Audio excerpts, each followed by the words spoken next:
thank you, Kamla. Thank you, CEO, and thank you for all your kind words, right? I sat there and you had me smiling, and yes, we'll rewrite that bio for the next time.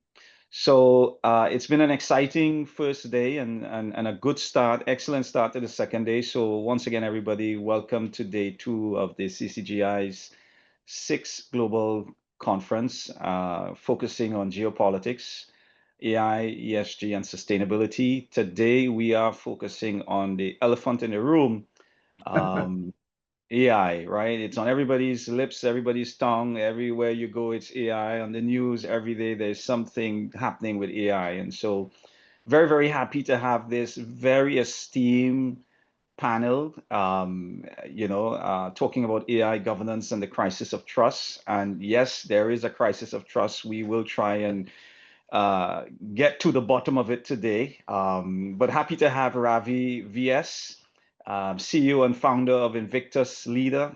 And Ravi is in Malaysia, Ravi. So Ravi is the Currently, VS. yes, in Malaysia, but I'm from Scotland. You're from Scotland. Okay. So global discussion we're going to be having with you this morning. Welcome and so happy to have you with us today. Yeah. Thank you.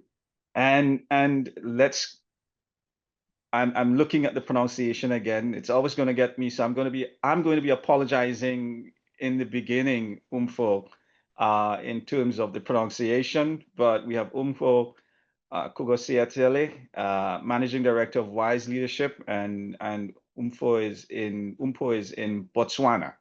So welcome and so glad to have you, Mpho. Thank you, Ian. Don't worry much about the pronunciation. You'll get there one day. I will Just get one day. there. I will get there one day. Fantastic. And Joanna Austin, attorney at law, first vice president of the Barbados International Business Association, BIBA. I'm so glad to have you, Joanna. Thanks. It's my pleasure to be here. Excellent. Right. And So, Ian, one thing I did forget to share with you earlier, forgive me. mhm. I had invited Ravi that we would begin the panel discussion with him and then move to the other panelists. So just in case, because we wanted him to set the stage. Ravi, did we not have that conversation via email? You look surprised now, but Yeah, you're right. And Kamla, I was going to do that because I know it's 11 p.m., just after 11 p.m. yeah. where Ravi is, right? So we want to give him a head start while the energy is still high. So just to set the context of why we're here, I mean, today we are discussing AI at the moment, and where there is a global crisis, not in technology. The technology is moving at a wonderful pace, and it's doing wonderful things. But the crisis is in trust, right? And the trust in the institutions, trust in leadership, trust in the systems that make the decisions about people's lives. So AI at this point in time has accelerated much faster than governance, legislation, policies, regulations have evolved. And today, if we are honest, this is where the fracturing is emerging. So this is where our conversation is going to be evolving around today. How do the boards and the governance professionals who are now being asked to be steward of technology, and they did not design, even some of the engineers cannot always fully explain AI, but we're now being asked to corral and curate and to guide. So we are entering into a world where power is shifting from human judgment to algorithm interference, algorithm judgment. And so if we do not build the trust in the transition intentionally, transparency culturally can be these things can be undermined, right? So transparency and culture can also be undermined. So the issue here is, and our challenge is not just about compliance and policy. It is about legitimacy.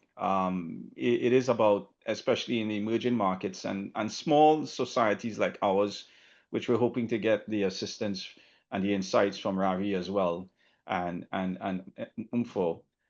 So how do small societies like the Caribbean, where trust is personal and we are a community of family, we are a small society, so it's all relational, right? And it is fragile.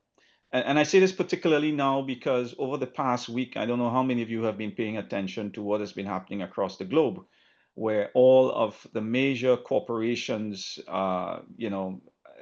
have been literally retrenching workers. Thousands and thousands, 10,000s of workers have been sent home due to automation and due to AI. And you're getting the feedback that many of them were surprised. They felt that their trust and their loyalty with the organizations were misplaced. So there's a lot of issues that are surrounding the whole topic of the ethical custodian and the alignment of AI within the institutions, within government, within our society. And this morning, we are really hoping that we can distill some of these topics. So I want to ask Ravi if he can take to the podium, our virtual podium, and he can begin as our first presenter this morning. So again, welcome, Ravi, and now over to you. Thanks, Ian. Thank you very much. First of all, I'd like to thank Kamala, because reason is the conversation that took place with Kamala was basically I start posting articles on LinkedIn, and she commented in one of my posts, and that's where the conversation started. And then she said, "Hey, I've got this happening down here. Would you like to come and talk about it or not?" Somehow or other, the conversation on governance is quite close to me, because reason is, especially on the area of AI. And the question that I always ask my colleagues is, who do you trust more? A leader you know, or an algorithm that never sleeps? So that's the question where you need to ask yourself, who do you trust? And that's where the trust starts from. And you need to answer that, figure it out, In one hand, you have a leader, and the other side, you have an algorithm. And starting from that particular, because the trust is actually migrating from humans to machines, from judgment to computation. It's moving in a very rapid form. And recently, on last Sunday, I think, quantum computing has gone into mainstream now. I think by beginning of next quarter, next year, you're going to have quantum as soon, very soon coming to picture. What happens in that particular area when we trust people to make decisions, to interpret rules, to uphold fairness? But something profound is happening today, that trust is migrating. It's moving from humans to machines, from judgment to computation. So, and that's where the first question I raised about, who do you trust more? A leader you know, or an algorithm that never sleeps? And that question is very important. It's not a rhetorical question. It defines the age that we are currently living. And it's rapidly, as what Ian shared earlier onwards, it's so much changes taking place on AI development and governances and moving back. With quantum, we used to talk about 5 years planning. And in the area that I work on, strategic foresight, it's moving towards, with quantum, it's only 6 months away.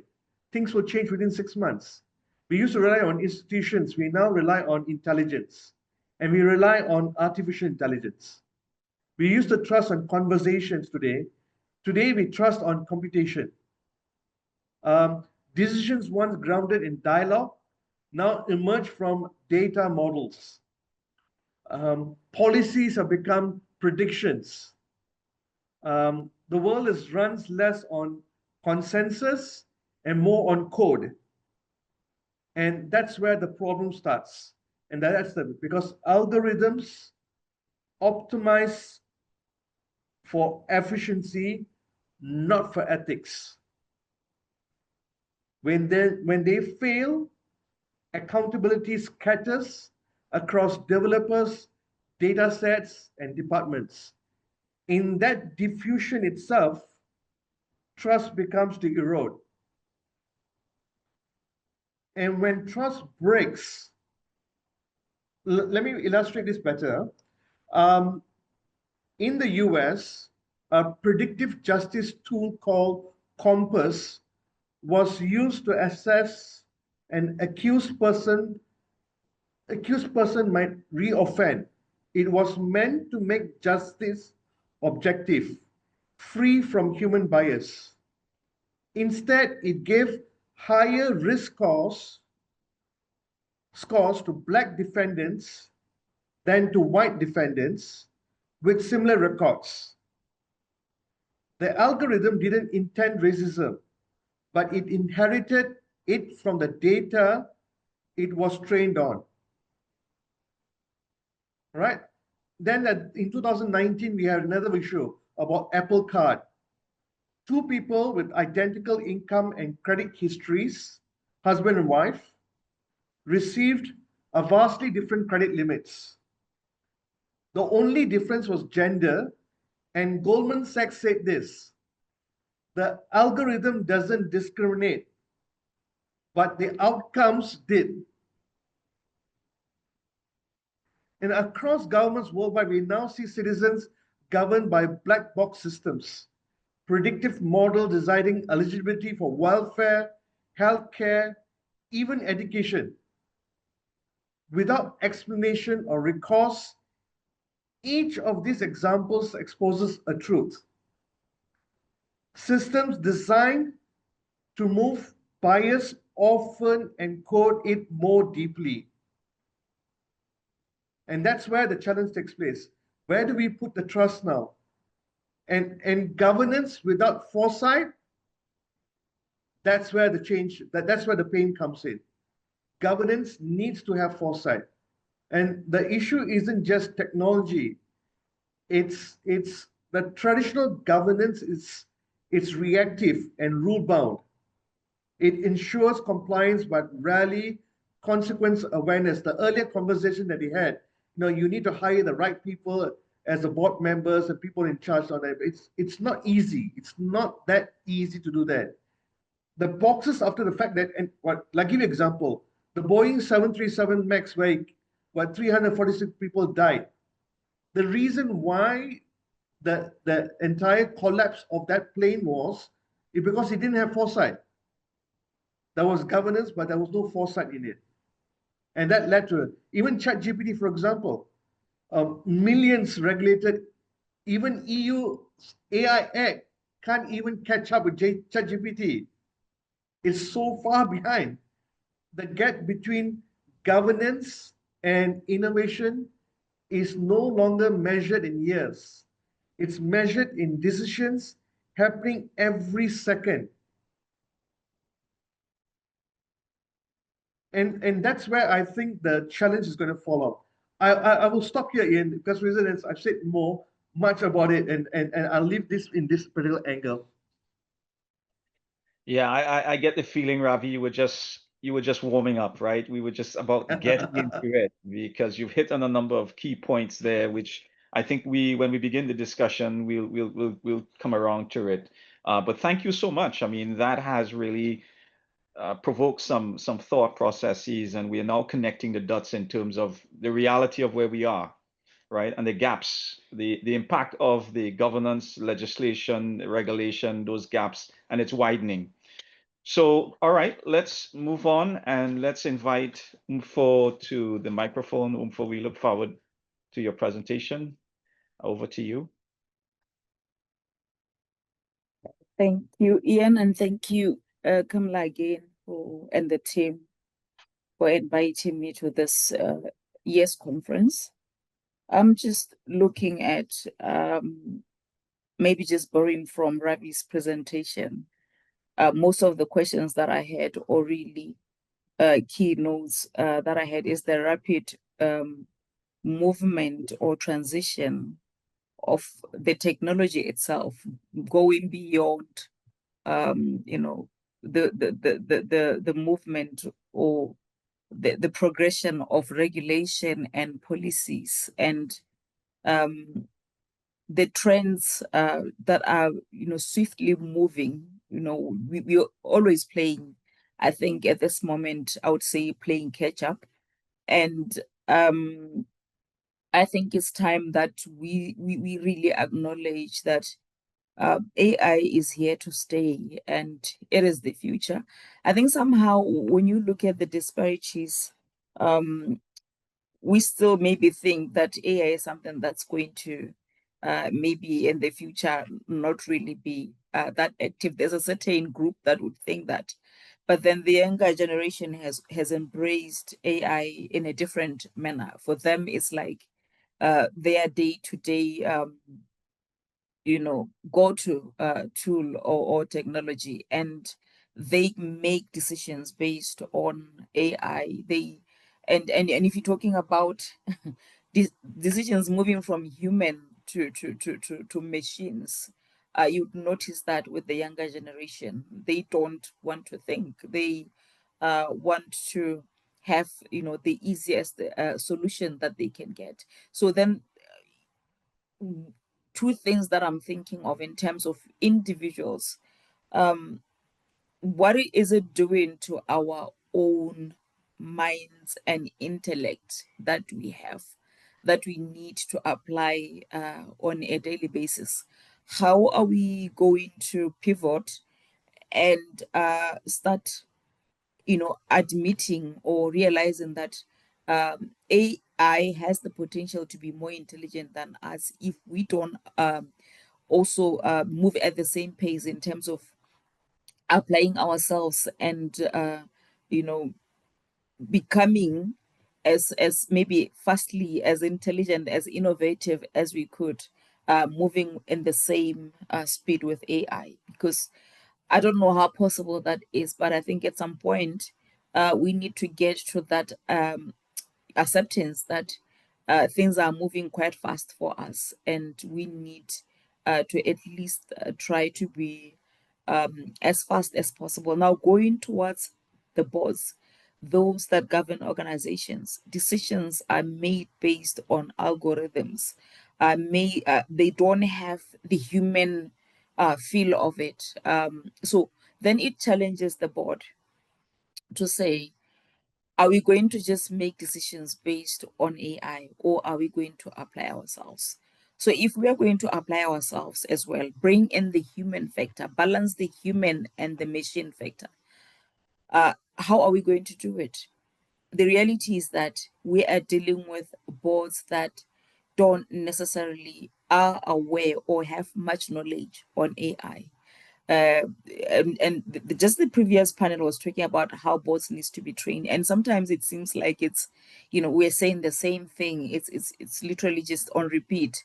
But with the advent of the introduction of AI, then what are bots doing about it? What kind of trainings also are we exposing our boss to? Or even as directors, what are we exposing ourselves to? Because we have this tool that controls the systems and the processes of organizations that we run. And it's given that I don't think at this point there's one who would say no, we can operate in isolation of AI, because information now is currency. It's currency, and everybody wants to get quickly to information as much as possible. And AI could be one of those systems that which you can actually get information quickly to you, so that you are able to analyze the market trends and use the data for your transformation of your business. So what then are the bots doing to ensure that they balance the human part and the machine part? Because machines, I think, because they are programmed, sometimes they don't give us even the local factor. For example, in Botswana, I think we are yet to even have like AI which would talk to my economic or market situations. Yes, other AIs would zoom into Botswana and so on, but really how we do things and so on, we are not the programmers. So then it's a challenge to say, what are we doing with bots? How are we training our bots to, or encouraging our bots to really to be very agile and move as rapidly as the AI technology moves, so that we also have to safeguard. I think the issue that comes with trust is then how do we safeguard the originality of who we are, or of who the organizations are? How do we also safeguard the information of these organizations? How do we ensure that we leverage on this machine or on this tool without necessarily losing the human form and the analysis form and the decision-making form of the board? I think I'll stop there at this point. Thank you. Yeah, thanks, Mpho. You raised quite a number of important conversational dialogue that we need to have, and particularly I like the idea of trying to understand what is AI doing to our minds, right? When we talk about the younger generations don't want to think, they wish to revert to AI for everything. Having a home with 5 young folks in their 20s, I can tell you that is certainly something for concern. So thank you for that contribution, and we'll come back with some of the points, especially around the boards and the training of the boards, what needs to be done. The fact that the boards needs to be agile. We'll talk about some of the things that we require from board members, or we require to train board members. Fantastic, thank you. Joanna, let's invite you to mic up, and the podium is yours. And thank you, Ian, and thanks again, Kamla, and the other members of the CCGI for having me. I think from the Caribbean perspective, AI brings a lot of opportunities for use generally, and within our context in our discussion this morning in a corporate governance context. I think it is gaining significant focus here in the Caribbean, but along with the rest of the world, I think AI is viewed very much as a Trojan horse. So while it brings with it a lot of possibilities and a lot of benefits, there are the trust issues. And we know that some of the more highlighted issues and the breaches of trust have been in the areas of the black box feature, the hallucinations, and those types of affairs that we know have resulted in significant costs to those persons and entities relying too heavily on the use of AI, many times perhaps without the human intervention that ought to have been implemented at the time. Because I think what is key, and we must always remember that we can't blindly use AI. And there is some responsibility on the user of AI to take, some sort of action and make sure that they are checking AI and using it as a tool and not instead of, and not relying too heavily. So for us in the Caribbean context, I think the topical issues would be in terms of any mistrust of AI, like I mentioned before, the black box and the hallucinations, the potential loss of jobs. Certainly within a Barbados context right now, we do have quite a bit of construction going on. And I did happen to see some videos, going around with, AI machinery and how in the future, some of that work being done by, robots powered by AI and that type of thing. In the future, how will that look for us, for those types of jobs? I think that we also have significant challenges as it relates to the cost associated with AI from a regional perspective, whether it be for implementation, the regulation of AI, because there are significant costs associated with it. And so are we in a position to deploy resources that we have to fight things such as put things in place for sustainability, for example? Can we take those resources now, whether government or private sector, and put that towards AI? Again, we in the region, we may not benefit from some of the cutting edge technology, goes again to the cost associated with having that type of technology. And we tend to be very much on the user end of these types of developments.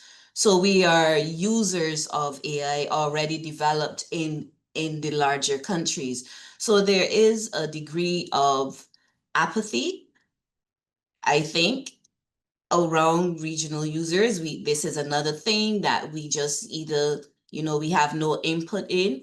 We're told we have to get on board or be left behind. And so those are some of the things that I think are, present trust issues and potential risks for us. I don't think, though, that I think what we do have in common with the rest of the world is that we don't have any AI specific legislation. Well, whether that's a good or bad thing, we'll see. So far as I know, only the EU has thus far implemented AI specific legislation, but we do have other guardrails in place at this time. But I can stop here and then we can explore the guardrails that we currently have in place here in the region. Yeah, I think just to connect it, Joanna, it would be good for you to just talk about some of those legislation that we have. And I know it's the data protection acts that you're referring to, some of those data protection acts that we have. But maybe that's something you can just elaborate a little bit on. Sure. So in the absence of, like I said, the AI specific legislation, we do have pre-existing data privacy laws, which will, control the use and dissemination, storage, and sharing of personal data. And where there are concerns of AI's abuse of and dissemination of personal data, there's already that legislation in place around quite a few of the islands within the region. We also have our, our existing copyright laws, although because of the black box feature of AI, I'm not sure how helpful that is because it's very much the horse is stable already type of affair. So, but we do have existing copyright infringement, copyright laws. We also have within our regulatory framework, we also have various guidelines and regulations issued by regulators, which although not AI specific, they are broad enough to capture AI's use and implementation. So for instance, I know from a Barbados perspective, our central bank, which regulates the commercial banks, and the Financial Services Commission have both issued in the past corporate governance guidelines that treat to how, organizations should be run and things like transparency, management, those things that are covered within the guidelines can sort of address issues arising from the use of AI and still create those parameters within which corporations will be run. We also have existing the fiduciary responsibility embedded within the Companies Act, which require directors and officers of corporations to act in the best interests of the entity. So there is not so much an opportunity to blindly rely on AI and absolve yourselves of any responsibility and say, well, this is information provided by AI or we acted using AI technology. We also, I've seen cybersecurity guidelines. Again, the Central Bank of Barbados has cybersecurity guidelines, which, in terms of ensuring that they are, as far as possible, can protect against breach financial institutions, breach of accounts and personal data. So they are, a range of guardrails in place already to sort of treat to what is developing with AI.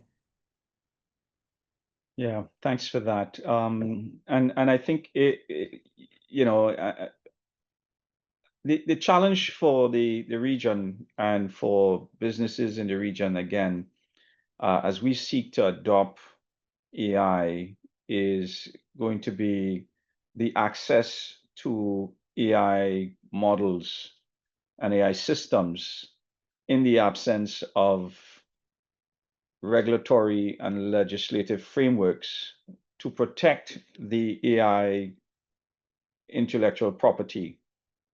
And this is now the AI company. So just to give an example, trying to implement an AI system in the Caribbean, I was told by my business partner that your region and most countries in the region do not have the prerequisite protections for our IP in the region, and therefore we will not be bringing our AI to the region. Is that something you are finding that is commonplace in the region as an attorney? I have not seen that as yet, but I can tell you that it is something that we would expect.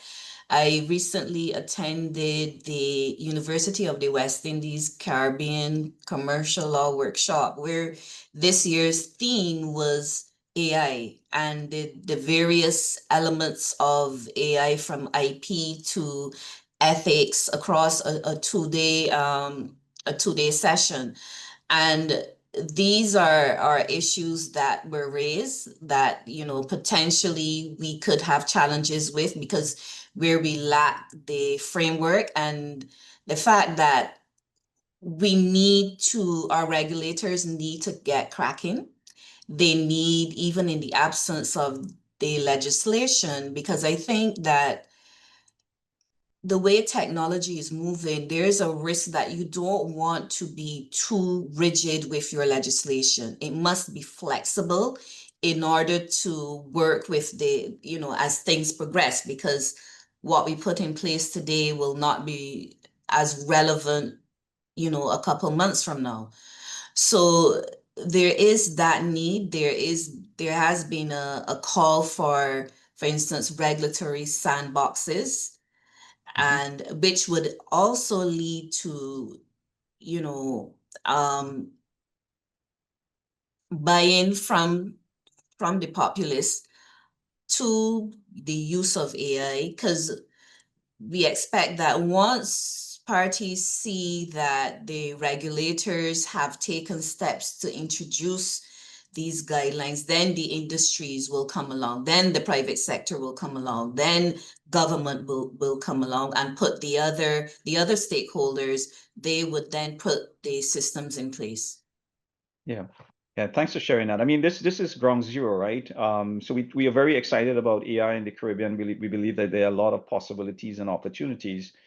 But then there is something called sovereign data, and we love to hold up sovereign data in the Caribbean. Yet, once we are using these AI models and these AI tools, and we're using cloud-based solutions, then sovereign data is out the window. There's no longer sovereign data. And the whole issue of trust comes up in terms of what legislation, what laws and jurisprudence now can preside over our data or have access to citizens' data or even corporation data as well.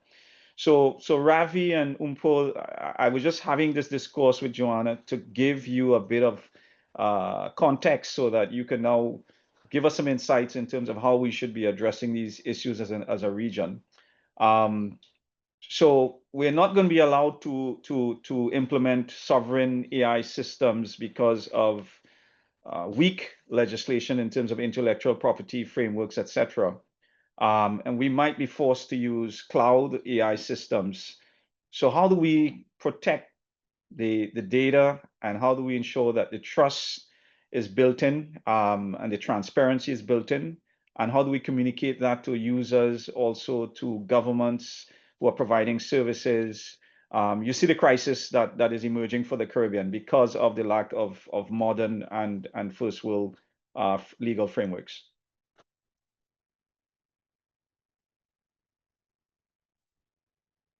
I Yeah, think you, I'll let Ravi go with that because I think we are in the same situation. I would want to hear more on how to tackle this. We literally also, I think, going with a slow pace with regards to putting things in place. Yes, we have the Data Protection Act, Information and Privacy Act, and the cybersecurity bill is in consultation process right now. But I think more and more beyond that, more needs to be done beyond that because so that then it helps us directly govern and speak to the challenges and issues that come with AI. So let me have Ravi maybe speak on that to shed some light. Let me give you a context behind it. In Malaysia, they have about 2 years back, they started off My Digital, Malaysian Digital was set up. It's more of a startup. And from that My Digital, they had National AI Office. And I had the opportunity to become an AI advisor for them. And taking that context into structure, I want to share something. The topic is a bit interesting. It's AI governance and trust, and I have a different perspective of looking at it differently. Now, this is the crisis. The crisis is not crisis of trust. It's a crisis of clarity. People don't lose trust when systems fail. They lose trust when they can't understand them. When you can't explain why a deep fake looks real, or when an algorithmic HR system decides who gets promoted and no one can say why, when a fintech app denies your loan, and the reason is hidden inside proprietary code is given down there. It's not about transparency alone, it's about how you interpret it. And once clarity collapses, democracy, fairness, and legitimacy begin to follow. And that's what I'm coming for. It's more of clarity than anything else. It's not the trust factor itself. So if we get that right, and in your area, because I mean, in the Caribbean island, you're moving into that space where others have done it. So if you can have a look at what things others have done differently or where you find the weak spots is, you have an opportunity to make it more robust and flexible and agile for the Caribbean islands down there. I think you guys in a better opportunity position where others have actually made changes. And I think is if the board is able to provide clarity, the leaders of organizations can bring clarity, then you get trust into your governance. That's my thoughts, okay, Ian. sure. Yeah. No. That's good. I've made notes of it. It's a crisis of clarity, not necessarily a crisis of trust. So understand that the macro environment sets the pace for the corporate environment, right? And so that's why we started on the wider scale, really to say that there needs to be a lot done in the region with regards to our legal frameworks, our data protection, our IP, and also signing on to international frameworks. Otherwise, we will be left behind. Coming into the corporate setting, in the time where trust in institutions are rapidly eroding, and for all different reasons, not just AI and technology, etc., what are the first trust signals boards should be prioritizing when introducing AI into an organization? And that's one is open for anyone who wants to take it.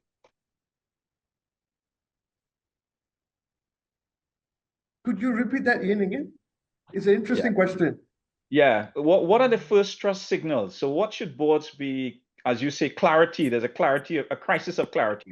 What are the first trust signals boards should be prioritizing and communicating to the organization stakeholders when introducing AI into the organization?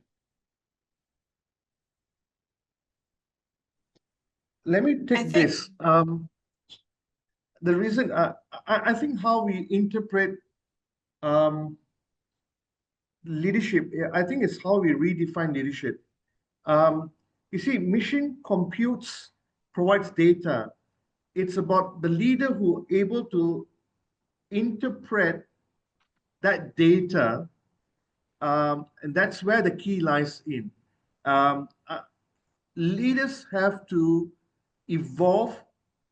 They need to be. I see the word agile, adaptive, and all this coming up. It's very often there. But I think one of the things that I find when I facilitate board members at board level is that two things common denomination, I may call it, is number one, lack of the ability to think, number one, and the lack of the ability to think for oneself.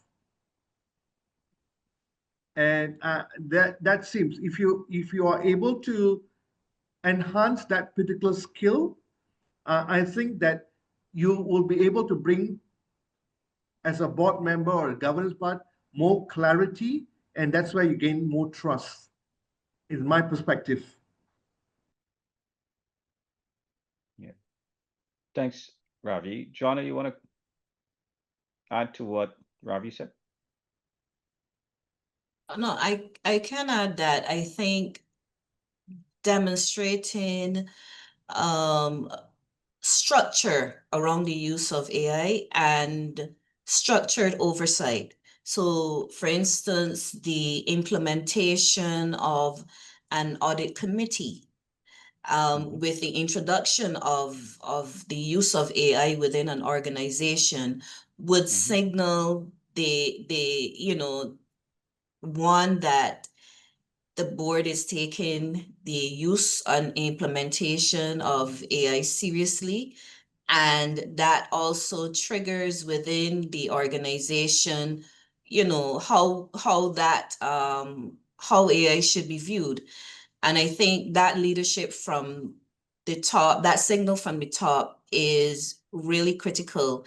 And also re-emphasizing that, notwithstanding from the board's perspective, notwithstanding the implementation of AI, that the board will retain the overall responsibility and their fiduciary duty to the organization. I think that needs to be re-emphasized.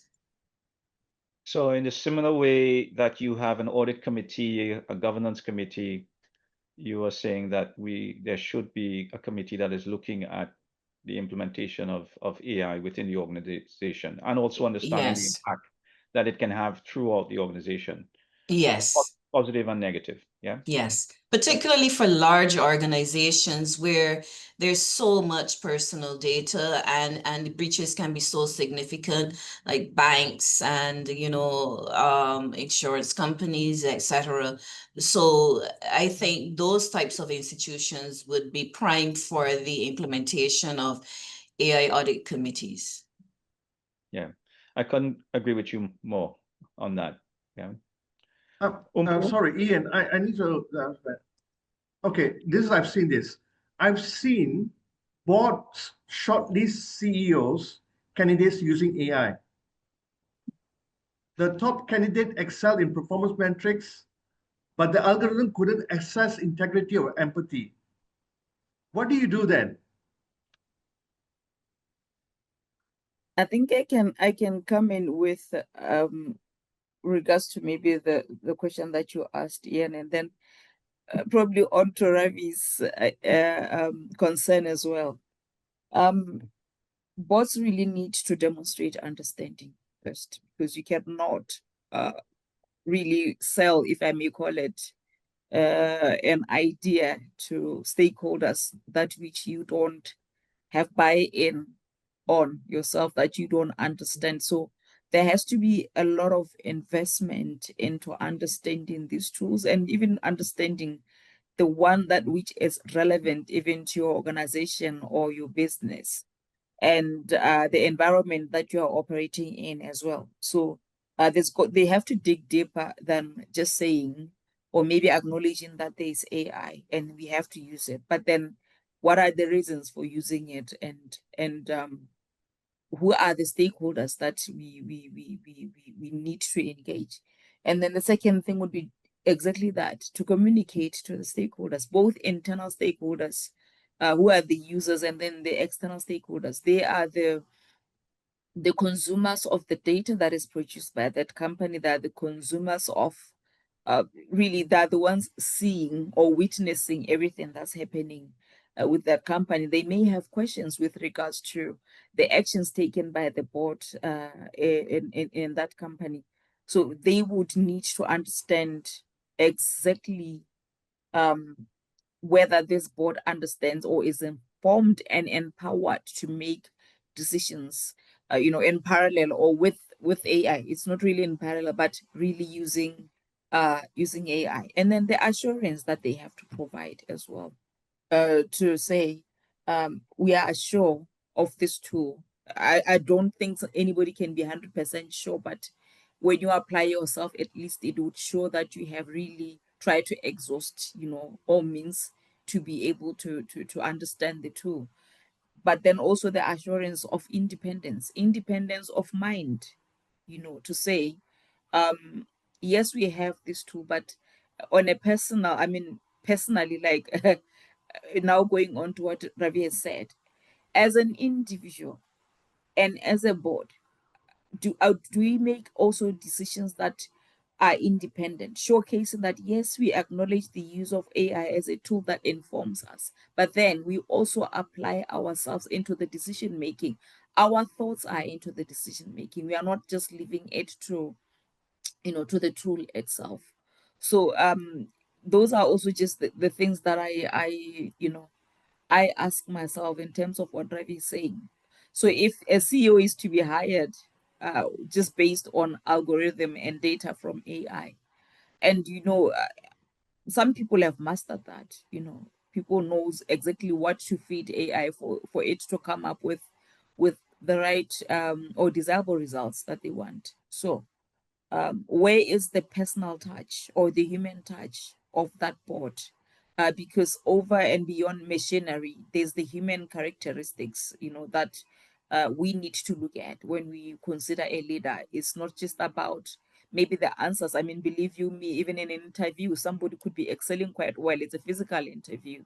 But when you get to the job, you understand and realize that that was just all pretense. It was all structured and well planned out and so on. But the theory, the practice is the one that exposes the kind of person that that person really is. So the human form, the independence of mind, which is really very ingrained in governance itself, needs to really come out here in terms of ensuring those trust signals, or maybe ensuring or giving uh, assurance to that we can trust this thing. Yeah, that's a lot to put on the board members at this point in time, who are struggling to really just grasp, this thing called AI and the impact of the organization. But it is definitely something that has to be done. I want to throw out a study from MIT and IBM recently, said 85% of AI failures historically are operational governance failures, right? So they're not the technology, they're not about the model or the accuracy problems. It's primarily operational governance failures.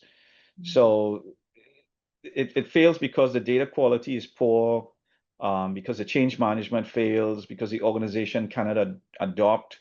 It fails because of leadership maturity or even the capacity within the organization.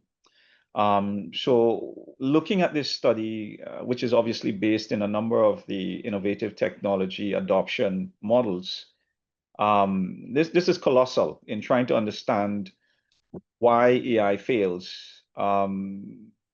What should boards or even leaders within organization be looking at and be doing to ensure that when they do adopt AI within the organization, that they understand fully how and what are the ingredients for a successful transformation? Ian, if you don't mind, I like that question. I'd like to reframe it a little bit in the context of some of what was shared, because I think what Mpho shared just now was so powerful. I was going to ask that question and then she answered it, but I'm still going to reframe it so that our participants can really process it through their minds. Because we began this panel with Ravi asking a very, very fundamental question. Really, who are we trusting? The people we know or the algorithm? And then Mpho went on to talk about the new generation and how they're treating the algorithm with more trust in their everyday decision making that's informing how they make decisions and do things. And I really like that Joanna gave us a nice structure that said, okay, so have your board committee that's going to look at these issues. But when it comes to the individual director, and I think this is where your question was going, Ian, again, and it's something that we really need to think about deeply. The current situation is directors are people my age. I constantly bewail, in as much as I'm learning to love AI and adopt it, but this is not a world that I'm familiar with. It's not a world that I'm able to say that I know this is what I'm competent in and I can do. So I'm floundering sometimes in trying to understand some of what the information that is coming to me in a very changing, rapid context, which we saw from this morning's panel discussion. We also have a younger generation that is more competent than us in using these tools. And there's a reversal now in that trust factor, where before the younger generation will be looking to persons my age who are sitting in the boardroom to provide the guidance, to have the correct answers. Now they realize we turn to them for information and guidance in how to use things. And therefore, we are prone to be making a lot of mistakes, which then makes them think, okay, so why ask us? Because we need to actually ask them how to do certain things. And this is the dichotomy that we have to find a way to live with, to build a trust between the two generations so that there's an effectiveness in how the board can go about today. And I want to say it in the context of what was shared this morning. We are in a brand new world.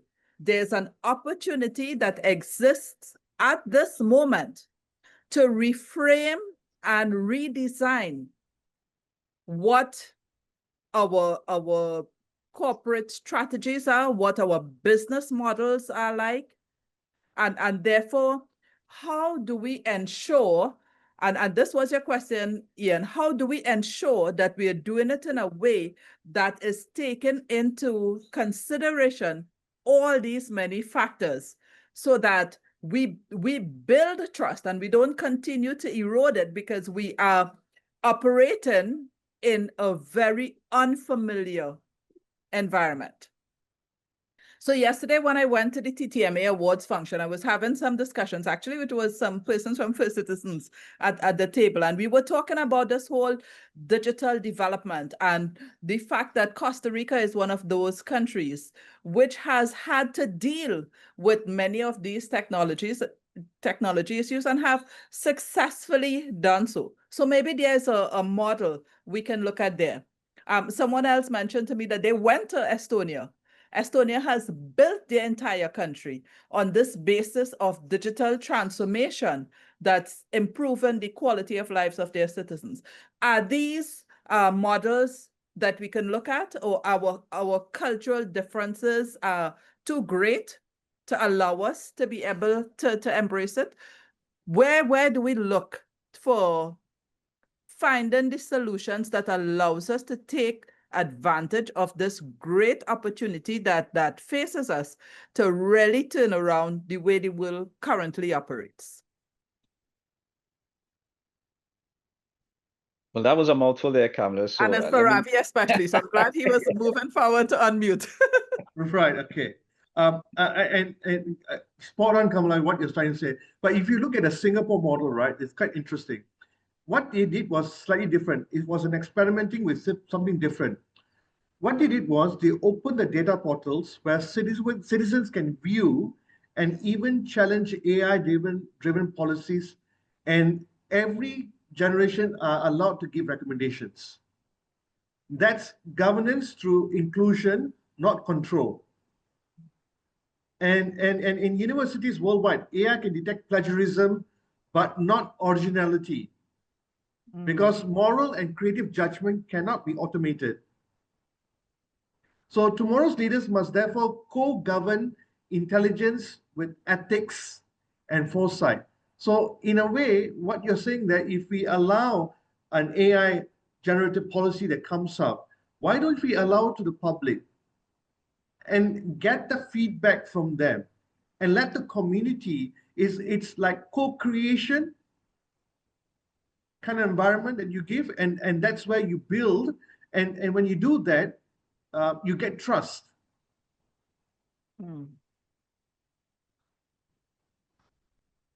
So I see that, but I think this is why I was saying Mpho answered my question earlier. It really comes to each of us investing in our own growth and understanding so that we can continue to be innovative.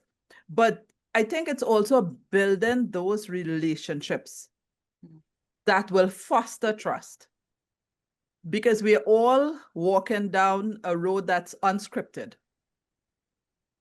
Yes, if I can come in there, I think the issue of inclusion and diversity is very important, starting right at the top, being the board, because like you say, there's an older generation and then there's a younger generation, and we interpret things differently. We see things differently. The older ones are even deemed or seem to be slow in digesting things and decision making and so on. So when you have a board that has all those people, all those ages that are inclusive, then maybe you can have a board that makes better and informed decisions about situations. I always use one example of a bank that we have here in Botswana, and it's also across Africa, but the subsidiary in Botswana, because it's the one that we are close to and it's the one that we're able to facilitate and provide services to. They have a younger person, I think he was 25 or so at the time that we encountered the board the first time. And that was, I think, last year or 2023, actually. And this young man is literally AI driven. I mean, we had to go with showing us simulations in terms of how the board can make decisions immediately. And one good thing is that as young as he is sharing an information and technology committee as young as he is. So now that's when we're talking about inclusion, because if it's happening at board level, it will trickle down also to the organization as well, to say we need, young people, a mix of people in terms of ages and so on in all areas of the business, so that where one lacks, the other one steps in terms of interpretation, the other one steps in terms of wisdom. We always say that the older people, they have wisdom, so you need a balance of those skills in the same environment for us to grow together and chart this our way forward in terms of embracing AI and using it to the fullest, I think. Thank you. Thanks, Mpho. So at this point in time, we want to open up for questions from our participants. If you do have a question, Kamala, are they allowed to open the mic? Yes, we can. We can allow them. They could just raise their hands. Just we'll ask to keep the questions very tight. Don't follow my guide and reframe the entire panel discussion before. before asking your question, but we'd be happy to allow our participants to engage by speaking, or of course they can put their questions in the chat and we will bring it. I think there was a question in the chat before. Let me just check it very quick. Yeah, you can. Yeah. So, but in the interim, while we're looking at that, I think to your point is that we are in a position of uncharted territory. And when we look at the globe at this point in time, in terms of who are the controllers of AI technologies, right? AI is not being developed by our countries per se. It's being developed by a few entrepreneurs, many of them heading to be trillionaires. And as a result of that, a lot of the algorithms and the biases and the systems are being deployed and being foisted on our countries. So, there's a lot of conversation around guiding the governance and guiding the ethics and having a voice.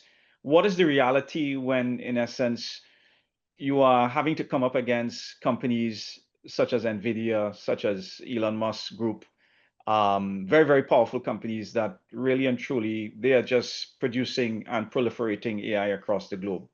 What is the reality of changing the mindset and having a say and a change in the ethics and the process? That's for the panel. I think that the point whereby Kamala raised the point of what Estonia did differently. Every citizen can see who accessed their data, when and why. That transparency turns into empowerment.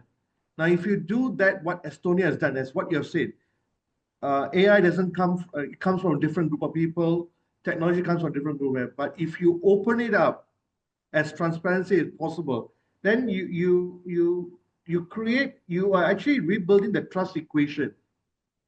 And when you rebuild the trust equation is that we need to move away from crisis management to trust by design. And I call it regenerative governance. When you, we move away from sustainability, put sustainability away from it, because the reason is we have a younger generation group of people, and if you the diversity and inclusiveness, if you bring it together in a regenerative form into governance, it becomes a living organism that it evolves and it develops and it creates by itself. So that's where you should head towards. And the board can do a trust dashboard. All right, when you do a trust dashboard, you can track fairness, bias alerts, accountability indicators in real time. And when you do that, I would like a explanation of that trust dashboard, Ravi. I like the idea, but what does it look like? So it's basically you put in the parameters inside down there, and then you raise it up, like just how Singapore has done it. It's opened up the conversations to the public, the citizens to respond back. Then what you have, you can track the fairness of individuals, the gaps. You can actually close the gaps together. You make it shorter. So that it's much more clarity is being brought, which is what my first argument is. It's not the trust issue, it's the clarity.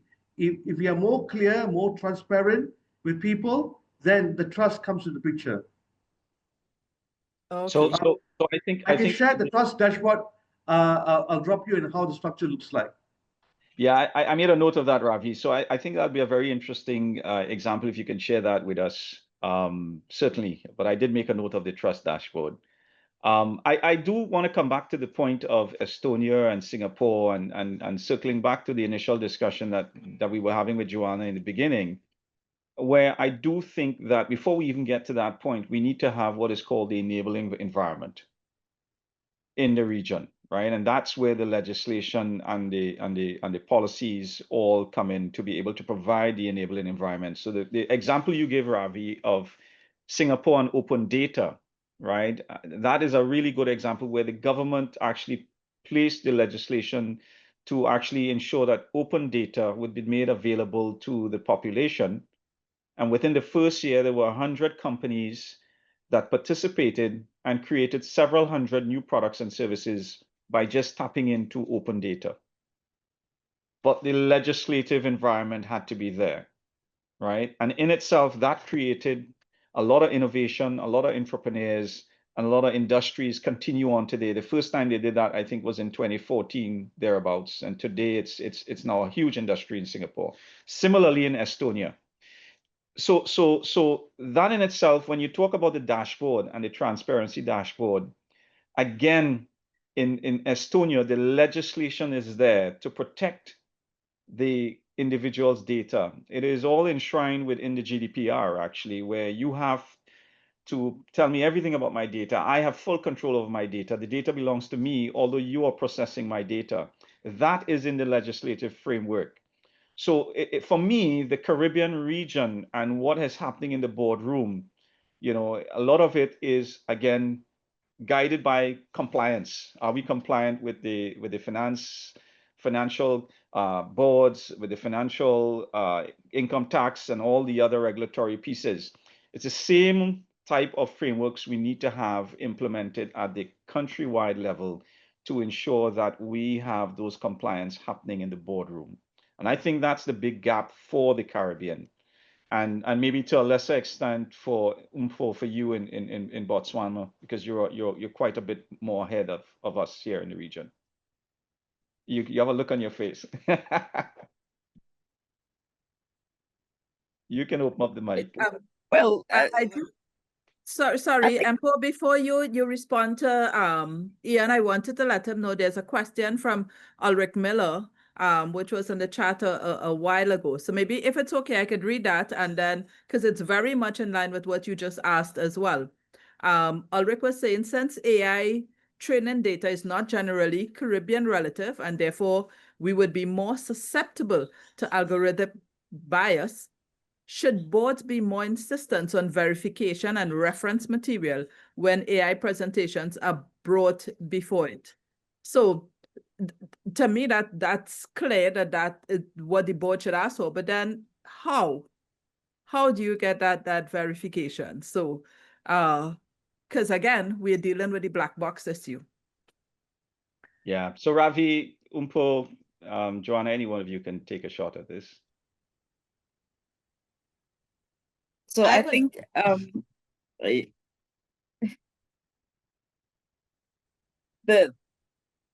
so justification or verification rather would come from a board that is informed. I think it will still go to that. If we allow ourselves to be driven by this technology instead of us driving it and charting a way in which we can deal with it and use it and leverage on it better, then we are leaving those gaps for biases, for even venturing into risks and so on, instead of mostly harnessing opportunities and so on. So a board that informs itself can also verify. You inform yourself about the tool, then you also inform yourself generally, because you cannot have a mind that is just microscopic. I mean, just myopic rather, onto one thing. You need to broaden your mind. You need to learn as many things as possible, so that you don't believe the only thing that you are told by AI. It's pretty much the same thing as having a board where everybody listens to one person and what they say goes. So now this is AI. That one person would be AI.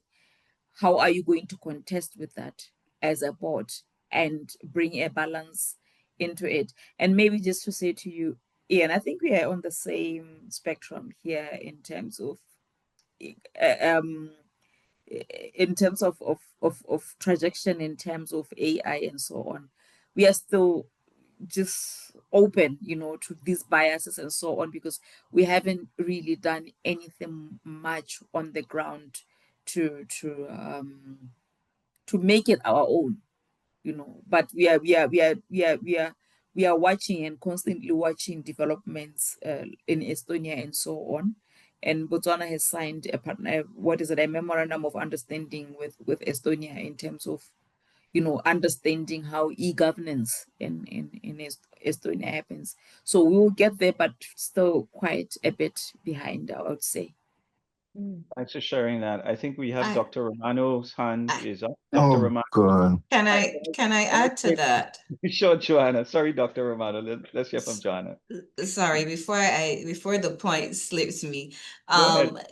I'll just add to what Mpho was saying, and I think in addition to the board's understanding and making them, making sure they have the understanding of the AI, there should be AI policies set in place. So within an organization, there should be a policy disseminated to employees which speak to how they can use AI, and in terms of delivering any work output, and that would sort of control how the AI is used and to avoid any riskier uses of AI than the board would want to undertake.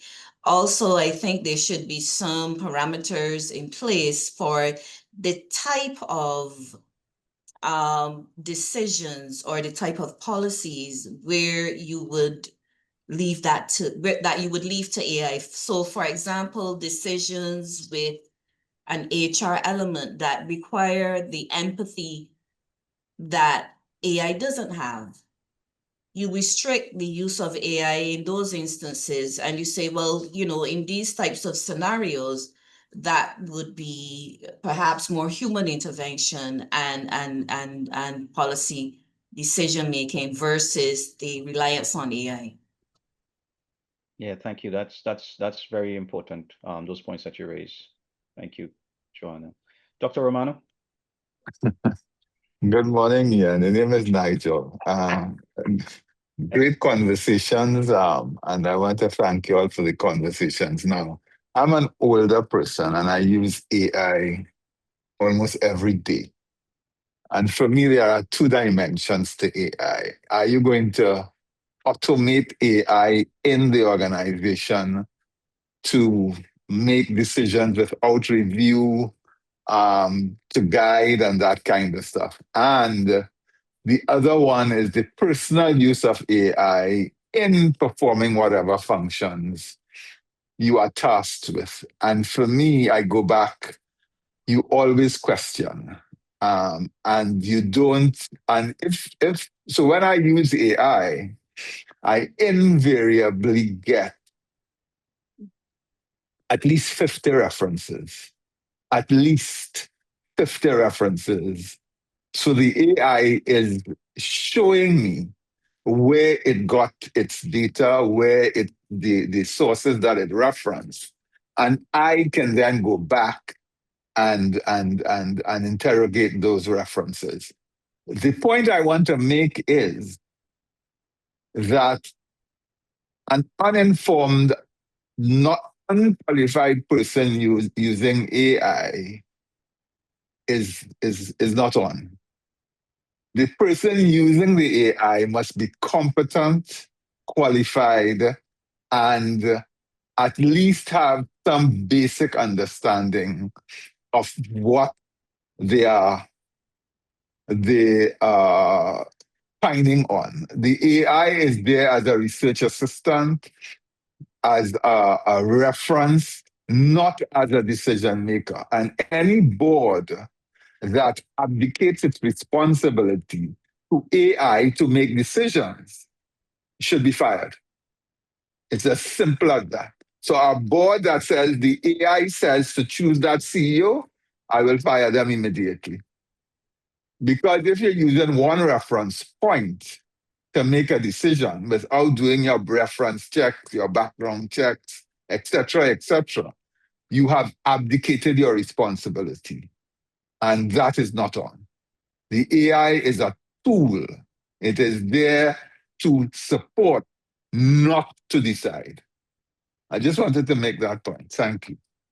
Yeah, thanks for that, Nigel. Let me just, before we go to the panel, let me just make a point further to what you discussed. So part of the service that I provide is a monitoring service to customers, cybersecurity. And we introduced a new feature in our monitoring service 2 months ago, where we are looking at the use of AI within the organization. At the end of the month, we produce a report, and that report goes to the executives, and it sometimes makes its way to the board.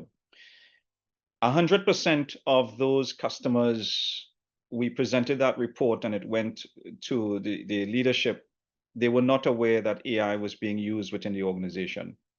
The boards were not aware that AI was being used within the organization. And the report was showing that data, companies' data was being uploaded to AI, and they were flabbergasted. They were scared. They did not believe. So the point of the matter is you have to have, firstly, you must be educated.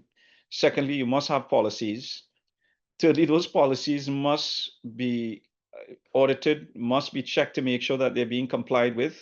And secondly, you have to educate your employees as to the risk of using AI and the acceptable use of AI within the organization. I think that was an eye-opener for these organizations, and I'm talking about large organizations across the region, right? Interestingly, the organizations that were in Europe and Asia did not have that problem because they had controls and they had mechanisms to block those systems, right? So I'm just pointing out that to your point, Nigel, about automating AI into the organization without understanding the impact, and then employees having the personal use of AI within the organization, those are things that have to be controlled, regulated, because they're tremendous risk that is being posed upon the organization under those circumstances. Yeah. Definitely. The other thing is that it goes back to garbage in, garbage out. If you ask a garbage question, you're going to get a garbage answer. So how you interrogate AI, how you interact with it, is very, very important. In some of the cases, I tell the AI, and again, that's the other thing, which AI are you using? You can do the free ones, and you will get a free response, not necessarily the quality of response you're looking for. But I always ask AI, please don't have, I tell it, do not hallucinate. I actually tell it that. Okay. All right, research carefully. I want all the references, and please do not hallucinate. Don't make things up for me. So again, but again, it's evolving, and it's evolving very fast, and it's getting better and better. Having said that, you never accept without questioning and without interrogating. Yeah. Thank you. I never thought of that, telling the AI not to hallucinate. That's why I really like that. Yeah, you should. So, Kamala, I think there are some comments in the chat. Yeah, there's one from Gail. She was responding to Nigel's point. You know, she said it's a critical point in using the AI, but she just basically was reiterating what you just said, Nigel, because she had a concern with it. She said you cannot pretend employees are not using the AI. And she agrees that boards and CEOs would be shocked to know just how much of their company info is being released without authorization. And she also added that you need to put in guidelines and set parameters via policy rather than take the ostrich approach. Yeah. Yeah. And I think the original question, which is all good points that you raised, I think the original question before about AI models being trained on data that are intrinsically biased. So we didn't get a lot of time to talk about different types of AI models. But a lot of times what we talk about AI in the Caribbean, we're talking about ChatGPT, and we're talking about natural learning processing and large learning models, right? Which is one element of AI. The AI that is transforming organizations and industries, right, are systems where sovereign AI is being implemented. So the AI organization comes into your company, sets up your sovereign data AI infrastructure, and all of the data that is being modeled on that is your data, is the company's data. What we have in the Caribbean, as I mentioned in the beginning of the program, and I wanted to distinct that very carefully because I know there's a lot of excitement and a lot of hype on AI, is that all of the systems that we are using are cloud-based systems. And as a result of that, those models are based on data that are not necessarily aligned with our cultural, our legal, our demographics. So you will find that there's intrinsic bias within the process. As a result of that, it comes back to the legislative framework and having those frameworks signed on by our country and region so that we can have access to sovereign AI within our territory. Until that is done, we are using systems that are plagued with biases and also are within a multi-tenant environment. And Joanne could talk about that, about what happens when you're in a multi-tenant environment, right? All the risk that is in that environment. So I know we are close to the end, Kamla, right? And Yeah, 3 more minutes. yeah, so I want to ask the panel, beginning with Ravi, to give us his but there's summary. a question. Sorry, Ian. We can allow for just a few more minutes, but Excellent. Ulrich has his hand raised, so maybe we could just allow him to ask his question and allow the panel to kind of respond and wrap up on the basis of his question. Excellent. Yeah, so good morning all, and apologies for not putting on my camera. I'm having some internet issues, but I wanted to speak to Nigel a little bit about his position, which clearly demonstrates, his age group and that kind of stuff, where you want to make sure and justify everything that comes to the table. A lot of the young people today, and I don't know how many have had this experience, where you ask a young man to come to your computer to fix a problem. He comes and he gives you about 6 lightning fast keystrokes and then stands up and says it's fixed and he walks away. And so that they believe explainability, justification are like handbrakes on the car. They stop you from going as fast as you really ought to be going. And therefore, trying to bring, I remember we talked a little bit about bringing the young people on the board and because they are tech savvy, what have you, but instilling in them that use of wisdom, for use of a better word, as it relates to justifying everything, explaining everything, making sure it's explainable. We used to, in the systems world, have what we call metadata. Metadata with data is really data behind data. What is the data behind the data? In other words, not taking just what is placed before you, but what is behind that, and getting that, speaking to the younger person to start to move in that kind of direction, so that when things are presented at the board level and are presented by some of these hot shots, if I use the term, that you have that assurance that they have gone that extra step to go down the stage that Nigel is talking, which is making sure they understand the data behind the data, all the references, etc., etc. Thank you very much. Good point. The point, though, is that if you want your computer fixed, is that the thing, or do you want him to explain how the computer works? So it's dependent, and it's situational. So in some cases, you question the hell out of it, depending on the impact. In some cases, you say thank you and you move on. So brave new world. Yeah. Yeah. Okay, so Ian, you can invite your panelists to wrap up now. Yes, so I think this was a discussion. There was so much here to unpack, and we could have spent the rest of the afternoon actually getting into some of the deeper topics. But certainly, Ravi and Mpho and Joanna, very, very excellent contributions. A lot of food for thought, and we do have a couple takeaway from all of you in terms of what are some of the action items that we need to implement. Who do we trust more? A crisis of clarity, right? And definitely the dashboard. We're going to be looking at the dashboard, of course, setting up the audit committee, setting up policies within, and the board members having to be trained. So those are key points and key takeaways for us. So let me invite you to just give your summary, a minute each, in terms of your closing remarks. And we begin with you, Ravi. All right. Okay. How do I say this? I'll put it this way. AI didn't create the crisis of trust. It revealed it. All right. And it is the trust is the currency of leadership. Then clarity is its collateral. Right. And I would like to end this particular area. I've been doing this area on AI for the last 20 years. And it's come to a point whereby, you know, I get into massive debates with people. AI at the present moment does not hallucinate, and AI is no longer a tool. It's a reckoning. And when you have quantum coming around the corner, Estonia is going to be in trouble. Singapore is going to be in trouble because your data will be encrypted. The encrypted data will be opened up by quantum. Thank you very much for the opportunity. Ian, thank you. Kamala, thank you so much for giving me an opportunity. Yeah.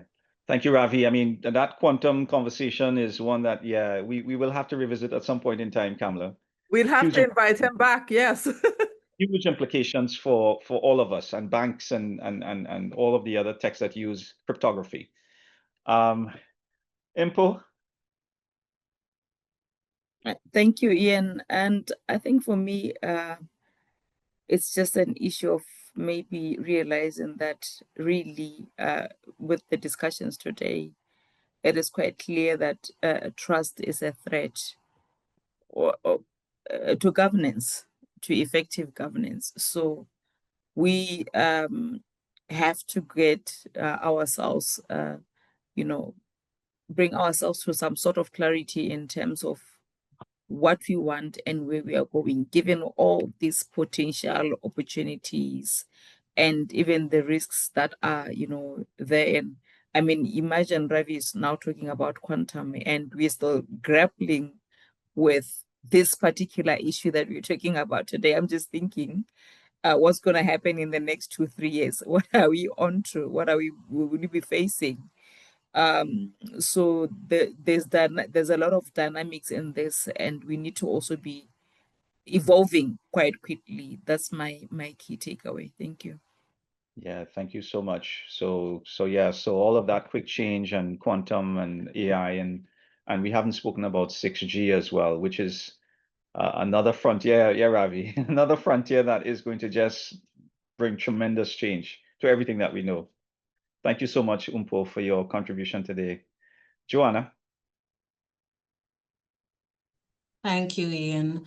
For me, the key takeaways for us to establish trust would be transparency. There needs to be transparency, accountability, and regulation. I think within the corporate world, we cannot wait for government to regulate and legislate. So corporations need to be proactive. They need to put AI policies in place within their organizations to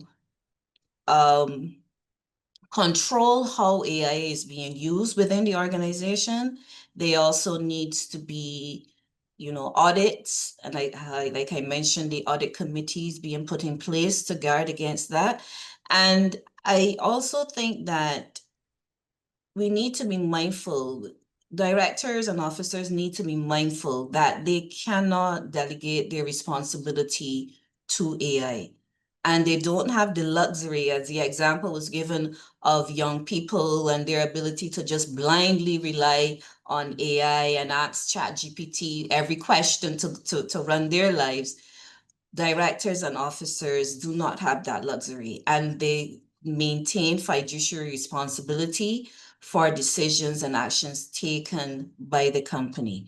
And so with that in mind, they have to be proactive, as I said, and put those guardrails in place within the structure and not wait for the outside influence. Beyond that, government needs to, you know, work alongside, and perhaps, you know, we know that, as you know, we hope and we expect that we in the region would be more nimble given our size, but unfortunately that is not always the case. But regulations need to be put in place, regulatory sandboxes to control the use of AI. But I believe that we can get there. I'm heartened by what I see so far. Thank you. I'm very happy that you have faith as well, right? So yes. Very happy. So let me just thank you so much, Joanna. Let me just say thank you to the panel this morning. And I know it's after midnight for you, Ravi. So good morning to you. We Mpho, I know that it's late in the afternoon for you as well. So good afternoon to you. And let me say to the rest of you, enjoy the rest of the conference. Thank you so much.